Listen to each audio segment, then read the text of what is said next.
selama pandemi ini, Mas sempat traveling nggak? Dan kemana aja? Saya sempat ke Tangkahan Hmm. selama 2 bulan di sana.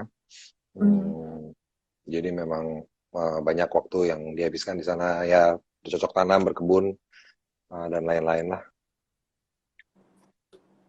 Oh, 2 bulan di Tangkahan. Hmm, hmm. Itu aku lihat di Instagram, akun Instagram Mas Niko kan ada link kita bisa untuk Tangkahan Ya, untuk selama pandemi ini. Mungkin bisa cerita sedikit soal hmm, itu gimana ceritanya, Mas? ya, ya. Jadi awalnya kan memang tutup total ya. Jadi Hmm. kawasan ekowisata Tangkahan itu ditutup total, tidak menerima tamu. Sementara ketergantungan masyarakat terhadap ekowisata cukup tinggi gitu karena banyak Hmm. pelaku wisata, sekitar ada 200 kakak yang terlibat dalam kegiatan ekowisata. Dan tentu dan apalagi biasanya bulan Mei Juni itu udah mulai musim tamu lah, udah mulai musim banyak yang datang, tamu-tamu dari luar Hmm. negeri atau dalam negeri udah mulai Hmm. berdatangan. uh, tapi ini tutup selama 3 bulan gitu. Jadi waktu itu sudah mulai banyak yang mengeluhkan tidak mendapatkan pendapatan. Hmm. Akhirnya waktu itu saya berinisiatif untuk membuka donasi untuk pelaku pariwisata Tangkahan, paling tidak mereka bisa mendapatkan kebutuhan makan sehari-hari. Kalau sekarang ini udah mulai membaik, Mas, di sana? Sekarang sudah mulai dibuka, teman-teman di Tangkahan juga pelan-pelan sudah mulai menerima tamu dari daerah sekitar, Hmm. dari kota terdekat gitu, dan memakai protokoler yang atau mulai dengan kesadaran untuk menjaga jarak dengan orang gitu ya. Oke. Ini ada beberapa pertanyaan tadi soal semesta juga. Hmm. Mungkin pertama soal kan semesta itu kan banyak lokasi kan, 7 kisah itu berpisah-pisah. Itu tantangan terbesarnya untuk membuat dokumenter yang sangat perlu kayak ke berbagai tempat tuh apa aja? Seperti apa aja, Mas? Kalau tantangan fisik ya, tapi sebenarnya umum sih bahwa ya bikin Hmm. film dokumenter tempatnya jauh, lokasinya Hmm. susah diakses. Em, Komunikasi juga nggak semua tempat punya jaringan komunikasi. Ya, ya mungkin tantangannya ada di bagaimana menjahitnya, bagaimana membuatnya menjadi Hmm. kisah yang menarik, membuatnya kisah yang bisa menjadi sebuah tontonan yang apa ya, yang mudah-mudahan bisa menginspirasi, tapi bisa juga memanjakan mata dan telinga. Ada nggak pertimbangannya? Kenapa 7 kisah gitu? Kenapa nggak berkurang atau lebih gitu? Hmm. Kemarin itu kita memang ini apa namanya, ide awalnya itu untuk membuat beberapa kisah yang bisa diambil dari keragaman di Indonesia ya, baik dari alamnya, masyarakatnya, budaya, agama dan lain-lain. Uh, Ketemu angka 7 itu karena kami pikir waktu itu karena filmnya akan 1,5 jam, jadi kita pikir mungkin satu cerita itu antara 10 sampai 15 menit gitu ya idealnya, dan ketemu kalau 7 ini pas nih. Jadi alasannya teknis, tapi juga waktu itu merasa cukup beragam gitu untuk bisa mewakili beberapa landscape dan daerah di Indonesia. Nah, kalau itu alam itu kan sebenarnya mungkin kurang seksi atau gimana gitu ya, Mas, sebagai film.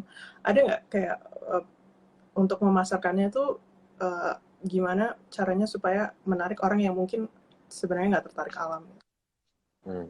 Ya sebenarnya film dokumenter aja bukan film yang yang waktu itu kan kita putar di bioskop ya, bukan film yang Mm-mm. umum bisa dilihat di bioskop. Mm-mm. Jadi memang kita waktu itu berpikir ini kita mesti mesti ekstra kerja keras nih untuk bisa mempromosikan film ini supaya Mm-mm. orang-orang yang biasanya nonton film bioskop, film ya orang-orang yang ada di mall atau di mana juga bisa mengakses Mm-mm. cerita-cerita yang berhubungan dengan konservasi gitu. Jadi kita ingin membuatnya menjadi inklusif gitu, ke semua orang, dan akhirnya bisa masuk ke Netflix dan ditonton lebih banyak orang dari seluruh Mm-mm. dunia. Ini juga merupakan sesuatu yang yang kita bayangkan sih, bahwa film ini bisa diakses oleh banyak sekali orang. Nah, seperti Mas bilang kan dokumenter tuh mungkin jarang di bioskop. Kalau Hmm. pengalaman Mas membuat dokumenter seperti ini dibanding kayak film fiksi kayak AADC dan AADC 2 tuh gimana Mas? Ya perannya saya beda ya, kalau di Hmm. Semesta saya produser, tapi kalau di ADC pemain ya, tentu pengalamannya berbeda ya. Hmm. Promosinya juga berbeda, sistem pekerjaannya juga berbeda.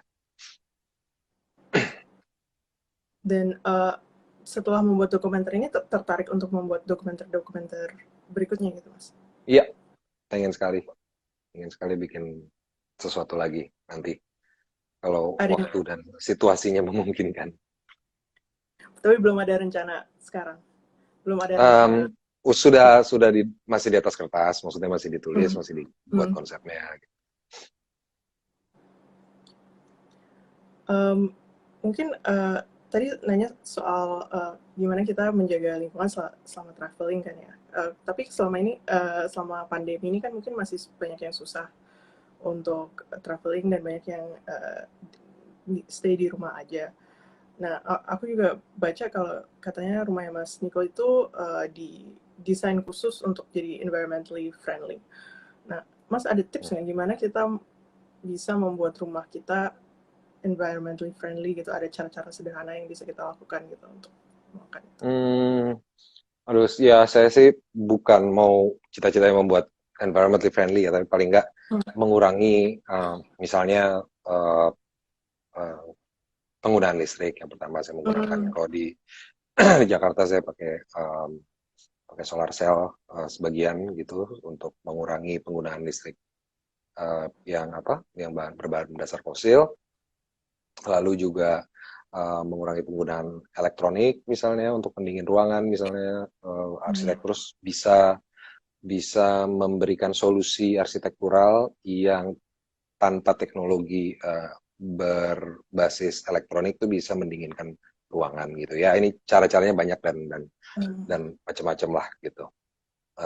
Seperti membuat jalur angin supaya anginnya bisa, supaya udara di atap itu bisa tidak terlalu panas gitu. Dan ini diterapkan juga di apa namanya, di tempat saya di Tangkahan, nggak perlu pakai AC, tapi siang nggak kepanasan, malam juga temperaturnya cukup cukup dingin untuk tidur. Itu juga memikirkan bagaimana angin atau sirkulasi udara bekerja dengan rumah panggung yang tilted, yang apa namanya, yang terangkat, sehingga aliran udara di lantai juga apa namanya, bisa bisa didinginkan sama udara luar gitu. Oke, Macam-macam oke. sih. Jadi dari desainnya aja tuh udah bisa membuat apa lebih udaranya merasa lebih dingin gitu ya Mas. Nggak perlu Itu dengan juga lalu juga limbah gitu misalnya, supaya kita bisa uh, tidak terlalu apa ya, tidak terlalu mengotori lingkungan sekitar dengan limbah airnya dibuat resapan dengan hmm, beberapa apa namanya, beberapa lubang gitu, sehingga dia ternetralkan oleh tanah dulu gitu sebelum dibuang misalnya ke pembuangan. ini ada pertanyaan. Wow, keren dan thoughtful banget. Nggak mau bikin architecture firm sekalian, Mas. Tapi Mas Niko Enggak, udah. kuliahnya kan arsitektur ya? Iya, kuliahnya arsitektur, tapi tidak menjadikan arsitek sebagai profesi. Ya, ya gimana ya? Enggak sih, enggak kepikiran sih. Nggak kepikiran. Ya. Arsitektur yang eco-friendly gitu. Architecture firm eco-friendly. Oh, sebenarnya juga ya banyak juga sekarang arsitek yang sudah mulai menerapkan seperti itu ya. Hmm. Apa namanya, prinsip-prinsip dasar yang bersahabat lah dengan alam Hmm. dalam proses desain gitu. Ini ada pertanyaan juga soal apakah Mas lebih suka jadi aktor atau jadi produser? Nah, dua-duanya saya suka. Kayaknya ya. Dua-duanya saya suka. Lebih sulit yang mana Mas? Ada cerita? Dua-duanya memiliki kesulitan yang berbeda sih ya. Hmm. Ketika produser kan tentu apa ya, banyak, ya bertanggung jawab akan banyak hal gitu. Hmm. Tapi tanggung jawabnya juga bisa di-share ke apa namanya, ke elemen-elemen yang lain di dalam proses produksi. Kalau jadi aktor ya tanggung jawabnya satu aja, acting, performance, tapi spesifik dan detail gitu. Jadi memiliki perbedaan yang juga ya berbeda lah. Hmm. Tapi sama-sama menikmati juga gitu ya Mas? Sama-sama menikmati. Um, Mungkin uh, terakhir kita ada ide mau bikin kayak lightning round gitu Mas. Jadi aku kasih kayak 2 pilihan, terus Mas pilih yang mana yang Mas lebih suka gitu. Tapi Oke. secara cepat. Ya. Cuma beberapa ini. Oke ya, siap. Aku ini. Gajah atau orangutan? Gajah. Gunung atau pantai? Pantai. Ransel atau koper? Koper. Buku atau film? Film. Dilan atau Rangga?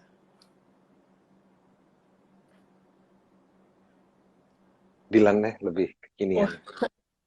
kekinian. Bahan bakar gas atau batu bara? Sama aja. Mungkin gas ya. Streaming atau bioskop? Bioskop. Telepon atau chat? Telepon. Terakhir nih pertanyaan yang sangat ini penting. Bubur diaduk atau tidak diaduk? Bubur diaduk dong. Oh, tim bubur diaduk ya. Oke. Yes. Okay. Mohon maaf ya yang tidak diaduk, menurut saya bubur diaduk lebih canggih lah. Oh iya.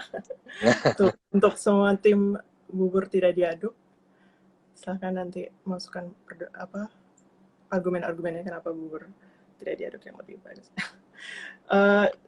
Ada pertanyaan soal solar panels. Oh, apakah Mas tadi sempat bilang bahwa salah satunya kan dengan solar panels ya? Itu gimana ini pasangnya? Apakah jadi listrik semua dari solar panel atau cuma hybrid gitu, kayak ada yang dari solar panel, ada yang enggak, cuma sebagian? Kalau di rumah saya di Jakarta, saya pakai setengah dari daya saya. Jadi ya karena waktu itu tempatnya juga terbatas, jadi saya pakainya, dan itu sistem grid, jadi nggak pakai baterai. Jadi dia langsung masuk nyambung ke apa namanya, ke PLN. Ya yang pertama memang awal-awalnya memang berasa cukup berat karena agak mahal ya. Waktu itu 4 tahun yang lalu harganya masih tinggi, tapi saya merasakan sendiri gitu ketika bayar bulanan ya setengah dari biasanya gitu, karena separuh udah di cover sama tenaga surya gitu. Dan itu apa benar-benar tergantung cuaca gitu Mas? Kalau pas lagi mendung nggak dapet juga gitu? Ya, masih dapat, tapi memang kalau misalnya di bulan atau di musim-musim kemarau, pendapatan listriknya memang lebih tinggi. Jadi bayarnya lebih kecil di musim hujan, karena banyak ketutup awan. Walaupun kita masih bisa dapat juga, itu jadi tidak terlalu banyak pendapatan listriknya gitu. Jadi ya tergantung cuaca, tergantung lokasi, titiknya di mana, itu sangat berpengaruh terhadap pendapatan cahaya yang membuat listrik itu. Oke. Mungkin untuk menutup, mau tanya Mas Niko, ada proyek yang lagi dikerjakan sekarang atau yang akan keluar dalam waktu dekat atau? Ada yang akan dikerjakan beberapa bulan lagi. Ya doain aja semua lancar, bisa dikerjakan. Tentu dengan segala consideration tentang apa yang kita alami sekarang. Nomor satu kesehatan dulu ya, baru kita beraktivitas yang lain gitu. Ya mudah-mudahan bisa lancar. Bisa di teasernya nggak Mas, apa gitu tentang apa proyeknya atau? Nanti deh. Nanti ya. Pokoknya tunggu aja lah. Sekitar akhir tahun mungkin bisa, atau ya Sekitar. beberapa bulan lagi kita bisa cerita lagi, ngobrol lagi. Oke. Terima kasih banyak ya Mas Niko udah mau Yes, gabung terima kasih banyak. Japos spesial kali ini, dan semoga sehat-sehat dan lancar juga proyek kedepannya ini. Yes, thank you. Terima kasih, dan juga terima kasih yang udah nonton. Oh, mungkin terakhir ada pesan-pesan yang buat yang lagi nonton sekarang, apa pesan-pesan buat mungkin menghadapi pandemi ini atau yang mau ikut tourism selama pandemi? Nggak ada, tadi kayaknya sudah banyak disampaikan. Udah banyak ya, udah cukup. Oke. Yes, nanti kita kapan ngobrol lagi deh. Makasih banyak ya Mas Niko. Ya, terima kasih, Bang Undang. Thank you, thank you.